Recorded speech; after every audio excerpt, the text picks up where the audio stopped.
So to install the battery into the DCA L129A1, you're going to put the battery, or you can pull this wiring out. So this is a MOSFET there and a fuse.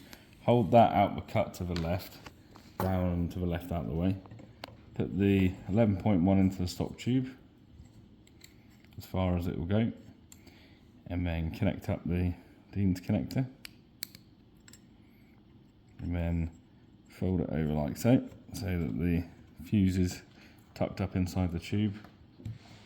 Tuck all the wiring in so it's all out the way. You'll end up with something that looks a little bit like that. Make sure that when you put the stock on, you haven't got any wires protruding out where they could be trapped in between the buff tube and the stock. Put it onto that position. Hold the stock and pull down the tab. Push it in, and then you can close the stock. Don't close the stock any further than position 3, because it needs that small space at the back for the MOSFET and other electrical components. But you can have it on position 3, 4 and 5. And then to remove the battery once you've finished firing, pull the tab down, slide it off, and just repeat the process. To put the stock back on with no battery in there, you can push the wiring a little bit further in, but just be careful of these little connectors and things. It's best really to have it poking out an inch or so. Because this rifle has empty magazine detection, there's a little tab on the back of the magazine here. When it's in this position, it will allow the gun to fire, and when it's in this position inwards, when this has popped up, it will stop the gun firing. The gun won't shoot if there's no loaded magazine in it, so don't think it's broken just because it won't dry fire without BBs. When the magazine is empty, it will pop up like that. You've just got to push it down with your finger to reset the magazine before you load it up again. The hop has already been adjusted, and you adjust that further by pulling back on the charging handle, which shows the hop window. Up applies more hop up, and down applies less.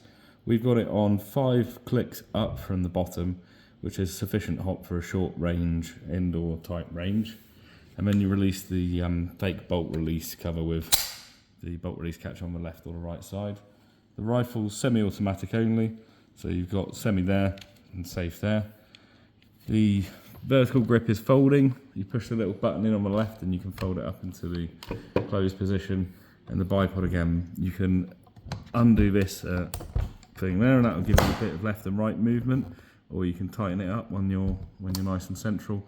The legs are folding, they fold forwards, and if you pop these little buttons out, you can extend, or you can lower the legs as you need to as well.